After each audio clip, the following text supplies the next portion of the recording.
माँ सरस्वती को नमन करता हूं। रामधारी सिंह दिनकर, दुष्यंत कुमार और राहत इंदौरी की रिवायत की ओर से समस्तीपुर की इस पावन वसुंधरा को सलाम पे। क्या कहने भाई, वाह वाह वाह वाह वाह वाह।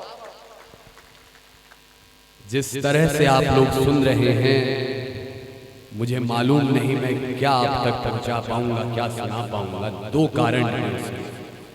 पहला तो ये कि इतने कम शामईन के बीच पढ़ने का तजुर्बा बहुत नहीं है, और दूसरा जो सबसे महत्वपूर्ण कारण है, आज मुल्क के जो हालात हैं उसमें सबसे बड़ा योगदान आपकी इसी खामोशी का है। तो मैं कोशिश करूंगा कि 2 मिनट आपके लूं, और अगले 2 मिनट के बाद अगर समस्तीपुर में आप लोग अपने मोबाइल फोन अपने साथ लाए हो, इस जगह का तापमान देखिएगा 10 डिग्री उठ नहीं गया, तो यहाँ से बैठने के बाद मुझे बताया जाए। क्या तारीख गवाही देगी इस लाल हकीकत की।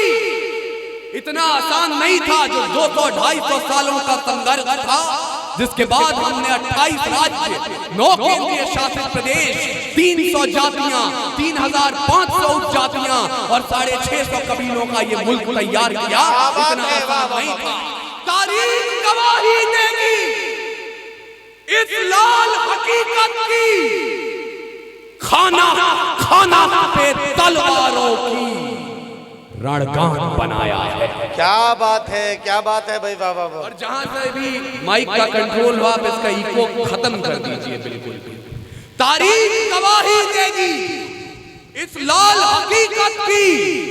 खाना खाना पे तलवारों की रणगान बनाया है, और खोद कर नाखून से गुलाम धरा को हमने बलिदानों की बुनियाद पे हिंदुस्तान। क्या बात है भाई, वाह वाह वाह वाह वाह, बहुत खूब, बहुत अच्छे, वाह वाह वाह वाह। जितना भी मेरा कविता सुनाने का तजुर्बा है, आज तक मैंने तालियों के लिए गिड़गिड़ा कर कविता नहीं सुनाई, आज भी नहीं सुनाऊंगा। लेकिन एक वाकया याद दिलाना चाहता हूँ। मेरे सामने ईमान मजमा बैठा हुआ है, और मैं सुनते आया हूँ अपने बड़ों से कि जब 47 में बंटवारे की आग लगी और आपके भोले भाले पुरखों से कहा गया उस पार चलिए, उस पार हमारा मुल्क, हमारा वतन आवाज दे रहा है, और सरहद पार से आवाजें बुलंद होती थी, पाकिस्तान का मतलब क्या, ला इलाहा इल्लल्लाह। आपके भोले भाले बुजुर्गों ने अपनी गठरियां बनाई, उसे अपने मस्तक पर रखा और उस पार जाने लगे। तभी अचानक जामा मस्जिद की सीढ़ियों पर अपनी दाढ़ी को अपने आंसुओं में भिगोकर एक बुजुर्ग सामने खड़ा हो गया, मौलाना अबुल कलाम आजाद, और बोलने लगा, कहां जा रहे हो मेरे मुल्क के मुसलमानों, इस जमीन में तुम्हारे पुरखों की विरासत दफन है। आपके बुजुर्गों ने गठरियां नीचे रखी, लेकिन एक सवाल किया। सवाल ये था कि आज मौलाना साहब आप हमें रोक रहे हैं, लेकिन आने वाले कल में अगर हमारी दाढ़ी, हमारी टोपी के नाम पर हमें सताया गया, हमारी नमाज, हमारे इबादत के तौर तरीकों पर हमें सताया गया, तो उस वक्त कौन हमारी हिफाजत के लिए आएगा। मौलाना अबुल कलाम आजाद ने कहा था, हो सकता है मेरे भाइयों कल चंद्रशेखर आजाद ना आए, महात्मा गांधी न हो, भगत सिंह जिंदा न हो, लेकिन इस देश का संविधान तुम्हारे क्या साथ। बात है, वाह वाह वाह वाह वाह, जिंदाबाद। उस कौम के सामने हूं, तो मैं कल्पना कर रहा हूं कि मौलाना साहब ने यह भी सोचा होगा कि अगर अशफाकुल्ला खान के बेटों पर प्रश्न उठाया जाए, अगर उनकी विरासत पर प्रश्न उठाया जाए, तो कल चंद्रशेखर आजाद न हो, भगत सिंह न हो, महात्मा गांधी न हो, लेकिन कोई भोला मिश्रा, कोई अमरेंद्र दुबे, कोई अपूर्व विक्रम शाह समस्तीपुर के मंच पर खड़ा होकर बोल रहा होगा, ये सूर कबीर तुलसी की पाती, हाकिम का फरमान नहीं है। दिल्ली जैसा दिखलाती वैसा तो हिंदुस्तान नहीं है। मोहब्बत के शागिर्द हैं ये, नफरत के उस्ताद नहीं है। अशफाकुल्लाह खान के बेटे जिन्ना की औलाद नहीं है। सलाम अशफाकुल्लाह खान के बेटे, अशफाकुल्लाह खान के बेटे जिन्ना की औलाद नहीं है। ये उर्दू सुनने वाले लोग अगर हिंदी सुन रहे हैं तो मैं हिंदी कविता की तरफ से उर्दू के मंच को 4 पंक्तियां भेंट क्या बात है। तैयार है जो प्रेम का प्रस्ताव मेरे देश में, वाह। तो पग पग पे पौरुष पराग भी तैयार है। और प्रीत का जो गीत दिल के शीत के विपरीत है, तो रुद्र वाले रूप का वो राग भी तैयार है। गंगा के उपासक हम तो सूरज के पुजारी भी, निर्मलता है नीर में, जलता भूभाग भी तैयार है। और देख सके तो देखे दुनिया हिंदुस्तान की आंखों में, पानी भी तैयार है और आग भी तैयार। देख अरे जिंदाबाद, वाह वाह वाह। देख सके तो देखे दुनिया। अच्छा है भाई, अपूर्वा भाई जिंदाबाद। हिंदुस्तान की आंखों में पानी भी तैयार है और आग भी तैयार है। क्या कहने, वाह। अब तक जिनकी हथेलियां खामोश हैं, मैं जानता हूं आप यहां ये सोच कर आए होंगे, हालांकि मुझे अमानुद्दीन भाई ने पहले ही बता दिया था कि बज़्म खास है, लोग कम होंगे, आप उस हिसाब से ही मानसिकता बना कर आइएगा। लेकिन भाई आपके साथ इतने लोग, नौजवानियां जो यहाँ हैं, शायद ये सोच कर आई हो कि मुशायरे में जा रहे हैं तो गजल सुनने को मिलेगी, महबूब की बातें होंगी, बीते हुए दिनों को याद किया जाएगा, प्रेम के तराने पढ़े जाएंगे। वो सोच रहे होंगे कि यहाँ आग की बात क्यों हो रही है।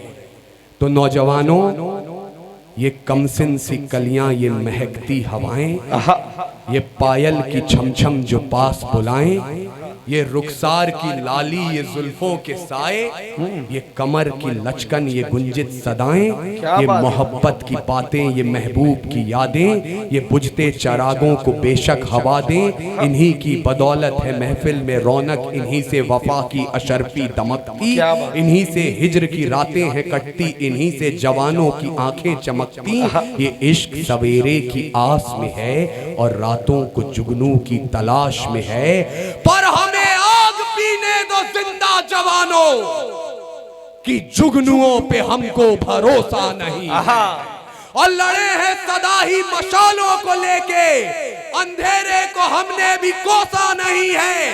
न आंखों को झीलों से तशबीह दी है, न जुल्फों को बादल का नाम दिया, न मुस्कान को उनके है चंदा कहा, न रातों की बाहों को जाम दिया। जवानों के हाथों की उठती तड़प को शमशीर ही दी है, गुलाब नहीं। उनके नहाने के बाद भी पानी को पानी कहा है, शराब नहीं। हम ही है राणा बिस्मिल भगत, यूं ही रूप अपने बदलते रहेंगे। और भारत को उजाले की पड़ी जो जरूरत, तो जलते रहे हैं और जलते रहेंगे। क्या बात है भाई, जिंदाबाद, वाह वाह वाह वाह, जिंदाबाद भाई, वाह। मुझे लगा कि अब समस्तीपुर में कुछ जिंदा लोग भी, बहुत शुक्रिया। हम ही है राणा और बिस्मिल भगत, यूं ही रूप अपने बदलते रहेंगे। और भारत को उजाले की पड़ी जो जरूरत, तो जलते रहे हैं और जलते रहेंगे। जलना जरूरी क्यों है? मैं आचार संहिता के नियमों का पूर्ण रूप से पालन करूंगा, लेकिन आपको बताना चाहता हूं, जलना जरूरी इसलिए है क्योंकि इस मंच की लड़ाई किसी लीडर के खिलाफ नहीं है, किसी पार्टी के खिलाफ नहीं है।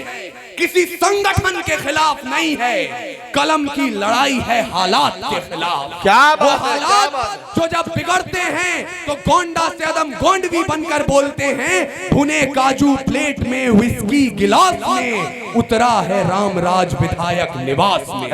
वो हालात जो जब बिगड़ते हैं तो लखनऊ से मुनव्वर राणा बनकर बोलते हैं कि दरबार में ओहदों की खातिर जब पैरों पे अना गिर जाती है, कौमों के सर झुक जाते हैं, चकरा के हया गिर जाती है। अब तक तो हमारी आंखों ने बस दो ही तमाशे देखे हैं, या कौम के रहबर गिरते हैं या लोकसभा गिर जाती है। वो हालात जो जब बिगड़ते हैं तो इंदौर से राहत इंदौरी बनकर बोलते हैं, उन्हें सूरज के घराने में रखा जाता है, हमें आखिरी खाने में रखा जाता है, जालिम को एजाज दिए जाते हैं, मजलूम को थाने में रखा। क्या बात है भाई, वाह, मुशायरा हो गया भाई। हालात को बदलने के लिए तैयार हैं तो समस्तीपुर अगले 5 मिनट मुझे दीजिए। मैं जानता हूं आप संख्या में कम हैं, आप तादाद में कम हैं, लेकिन बिलाल सहारनपुरी ने कहीं कहा था कि जो हो रहे थे खुश हमें बर्बाद देखकर, मायूस हो गए हैं आबाद देखकर, और मिलता है उन कमीनों का शिजरा यजीद से, पाला बदल रहे हैं जो तादाद देखकर। तो मैं तादाद देखकर अपनी तेवर में कोई कमी नहीं लाऊंगा, लेकिन अगले 5 मिनट आप मुझे बताएंगे कि ये वही देश है, ये वही जमीन है जहां कल सचिवालय पर तिरंगा फहराने के लिए 12-12 साल के बच्चों ने सीने पर गोलियां। क्या बात है। मैं उनको शब्द चढ़ाता हूं, फूल नहीं है मेरे पास, मैं उनको शब्द चढ़ाता हूं। हिंद जिनकी जान था, नाम हिंदुस्तानी जिनका, मजहब हिंदुस्तान। क्या बात है, वाह। रंगते थे धरती को अरियों की ललकार पर, जय हिंद का नारा सदा लिखा था जेलों की दीवार पर। अब बदन पे बंधी थी बेड़ियां, दिल मगर आजाद था, और रक्त के अंतिम कतरे में भी भारत जिंदाबाद। क्या बात है, वाह वाह वाह वाह, जिंदाबाद। लेकिन उसके बाद आज एनसीईआरटी की पुस्तकों ने हमें पढ़ाया कि 14 अगस्त मध्य रात्रि 1947 2 दस्तावेजों पर दस्तखत हुए और आजादी हमारी झोली में आ गई। ऐसा नहीं हुआ था, बिल्कुल। कतरा कतरा खून दिया था, दी जवानी जुनून दिया था, खड़े अंग्रेज माने नहीं तो गोलियों से भून दिया था। गोरियों के गाल नहीं थे, ना आवाज मजीरों की, खनखनाहट गूंजती थी सेल्यूलर में जंजीरों की। राजनीति से मिली नहीं है, नहीं खरीदी पैसों से, सौदा लहू के मोल हुआ था भगत सिंह जैसों से, और मां ने गोली खाई थी बेटे लटके फंदों पर। आजादी की डोली उठी है कुर्बानी के कंधों। क्या कहने, वाह वाह वाह वाह वाह वाह। आजादी की डोली उठी है कुर्बानी के कंधों पर। लेकिन तौफीक भाई, जमशेद भाई, जिस आजादी की डोली को उठाकर हम अपने कंधों पर बिठाकर इस मुकाम तक ले आए, चुन्ने साहब, आज वक्त ये आ गया कि उस आजादी की डोली को जिन लोगों ने कंधा दिया था, उसमें एक कंधे को दरकिनार किया जा रहा है। और मैं बड़ी जिम्मेदारी के साथ बोल रहा हूं, याद कीजिए जब 88 साल के बहादुर शाह जफर रंगून में नजरबंद थे, अंग्रेजों के एक चापलूस ने जफर के नाम 2 लाइनें लिखी और जफर को सुनाई। बोले दम दमे में दम नहीं है, खैर मांगो जान की, ऐ जफर झुकने लगी शमशीर हिंदुस्तान की। उस बूढ़े शेर ने चचा एक कील उठाई और दीवारों पर उन 2 लाइनों के साथ 2 लाइनें और शुमार की। बहादुर शाह जफर ने जो जवाब दिया वो मेरे लिए इस देश में मुसलमान भाइयों के ईमान का प्रमाण है। बहादुर शाह जफर ने कहा आप कहते हैं दमदमे में दम नहीं है, खैर मांगो जान की, ऐ जफर झुकने लगी शमशीर हिंदुस्तान की। तो जवाब भी सुन लें, गाजियों में बू रहेगी जब तलब ईमान की, तख्ते लंदन तक चलेगी तेग हिंदुस्तान की।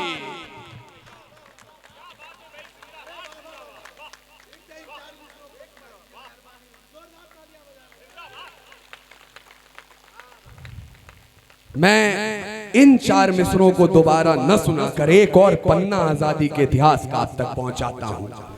मेरे बड़े भाई नजमे हसन यहाँ बैठे हैं, शायद ये बात, ये वाकया वो भी पहली बार सुनेंगे।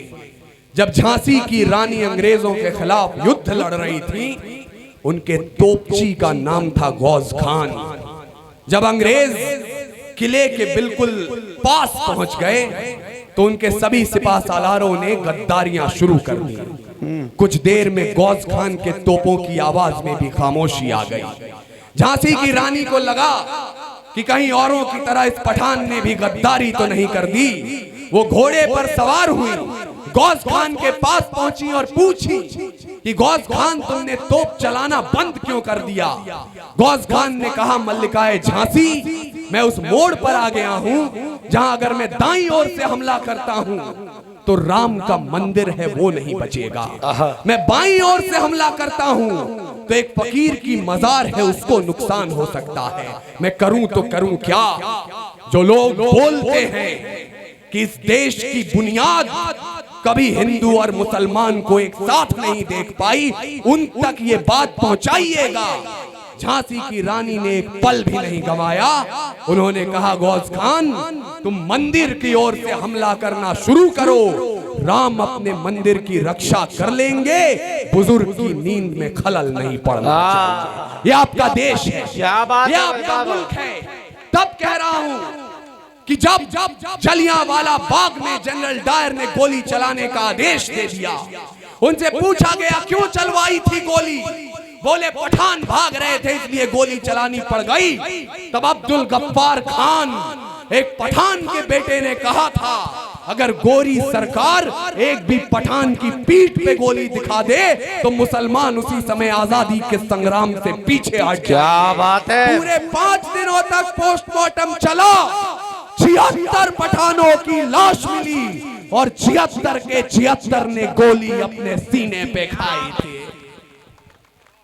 ये आपके देश का इतिहास है।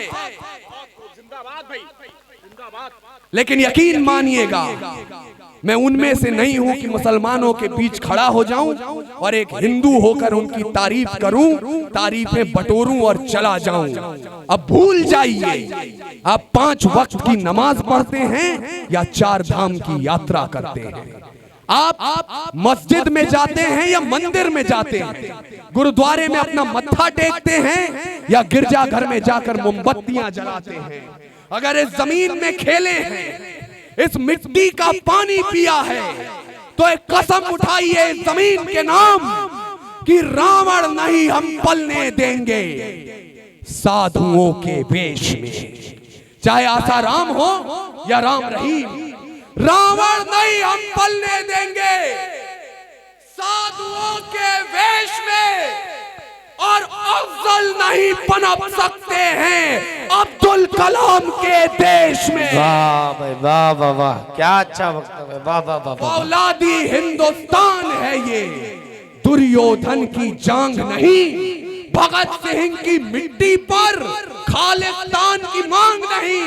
इतिहास पृष्ठ पर लिखे गए जो फिर वो पाप नहीं होंगे। 16 बार मोहम्मद गौरी हरगिज माफ नहीं होंगे। रण विजय के बाद भी रण के वक्त नहीं अब छोड़ेंगे। कलिंग फतेह के बाद अशोक शस्त्र नहीं अब छोड़ेंगे।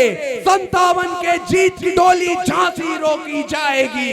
अब के बार भगत सिंह की फांसी रोकी जाएगी। और हिंदू हो या मुस्लिम उनके शीश नहीं कटने देंगे।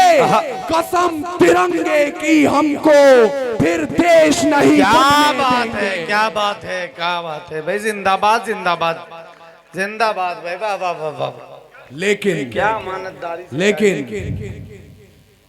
आज से 6-7 महीने पहले भारत के उत्तरी सूबे में कुछ ऐसा हुआ जिसके बाद हम एक दूसरे से नजरें नहीं मिला पा रहे थे।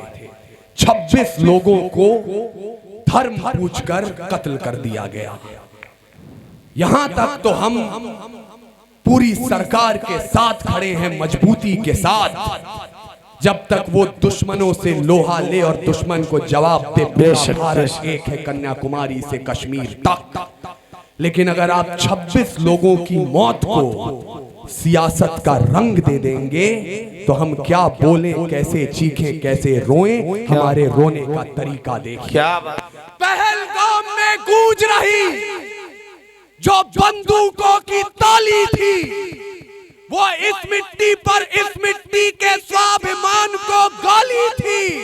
अरे इंतकाम का वक्त अगर है, बंद सियासी भाषण हो, क्या बात, वो श्रीनगर का आसन हो या दिल्ली का सिंहासन। वाह वाह वाह वाह वाह, जिंदाबाद जिंदाबाद भाई, वाह वाह वाह। वो श्रीनगर क्या ना बात है, आसन हो या दिल्ली का सिंहासन हो।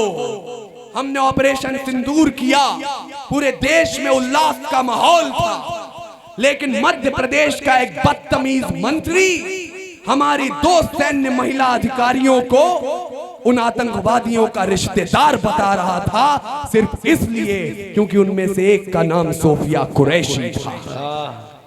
आप बोलें या खामोश रह जाएं, आपके अखबार बोलें या खामोश रह जाएं, ये दिनकर की विरासत है, ये खामोश नहीं बैठे। क्या बात है, वाह वाह वाह वाह। उन वीरांगनाओं में, और मैंने अब तक नहीं कहा कि आप हाथ खोल करके तालियां बजाएं, लेकिन अगर चौथी लाइन तिरंगे के सम्मान को सल्यूट करती हो और आपके गुस्से को आक्रोश देती हो तो इन 4 पंक्तियों पर अपनी मोहर लगाइएगा। पढ़े उन वीरांगनाओं में झांसी का किरदार दिखाई देता है। क्या बात है, समर सोफिया में चंडी का अवतार दिखाई देता है। वाह वाह वाह वाह। उन वीरांगनाओं में झांसी का किरदार दिखाई देता है, समर सोफिया में चंडी का अवतार दिखाई देता है। और जिसको भी सेना का तेवर मक्कार दिखाई देता है, विधायक हो या मंत्री, हमको गद्दार दिखाई। क्या बात है भाई, जिंदाबाद, वाह वाह वाह वाह वाह वाह वाह। क्या बात है भाई, जिंदाबाद, वाह वाह वाह वाह। उन वीरांगनाओं में झांसी का किरदार दिखाई देता है, समर सोफिया में चंडी का अवतार दिखाई देता है। जिसको भी सेना का तेवर मक्कार दिखाई देता है, विधायक हो या मंत्री, हमको गद्दार दिखाई। वाह। मैंने उनका नाम इसलिए नहीं लिया, एक तो हम आचार संहिता के नियमों के अधीन हैं, और दूसरी बात, अगर मैंने उस बदतमीज मंत्री का नाम ले लिया, मेरी शायरी का कद छोटा हो जाएगा, उसका कद ऊंचा होगा। ये शायर होता है भाई, क्या बात है। यहां से वहां तक जो आपकी तादाद है, मैं गिन तो नहीं पा रहा हूं, लेकिन मैं उस देश में खड़ा हूं जहां जब सरहद की बात आती है तो कुमाऊं रेजिमेंट के 123 जवान 1033 चीनियों से लड़ते हैं। मैं उस जमीन पर खड़ा हूं जहां जब धर्म की बात आती है तो एक सरदार 1.25 लाख से लड़ता है, और मैं उस कौम के बीच खड़ा हूं जहां जब हक बात का मसला हो तो हजारों की फौज पर 72 भारी पड़। क्या कहने मुझे भाई, बताइएगा वो 72 वाला जज्बा आज भी आप में कायम है? क्योंकि बंद कीजिए, मैं चचा आपकी और चचा आपकी मौजूदगी में बोल रहा हूं अपने भाइयों से, बंद कीजिए पाकिस्तान के उन मौलानाओं को सुनना, क्योंकि वो आपकी और हमारी तासीर तय नहीं करेंगे। मैं कुरान के बारे में ज्यादा तो नहीं जानता, लेकिन इतना जरूर जानता हूं कि कुरान में लिखा है मुल्क का दर्जा सबसे ऊंचा, क्योंकि अगर पानी की कमी हो और नमाज अदा करनी हो, आप उससे पहले वतन की मिट्टी सुई से वजू कर ले तब क्या नमाज बात कबूल है भाई, अच्छा है वाह वाह वाह। और सरकारे दो जहां जब इस धरती पर आए वो रहमतुलिल मुस्लिमीन बनकर नहीं आए, रहमतुलिल आलमीन बनकर आए। मैं उस कौम के बीच खड़ा हूं और इसलिए मुझे एहसास कराइए कि तिरंगे के 3 रंग कयामत तक कायम रहेंगे। 8 पंक्तियां मुझे विदा कीजिए, एक कसम उठाइए इस मिट्टी के नाम, सच्चाई की आवाज है ये बंद ना हो पाएगी। क्या बात है। और तिमिर की घोषणा बुलंद ना हो पाएगी। वाणी का जय घोष कभी हथियार नहीं डालता, कातिलों की झोली में ये प्यार नहीं डालता। भारत की आन रहे शीश भी कटाएंगे, क्या बात है। सरहद से आवाज आए खून भी बहाएंगे, लहू की रवानी में उफान होना चाहिए, अंबर से भी ऊंचा हिंदुस्तान। क्या कह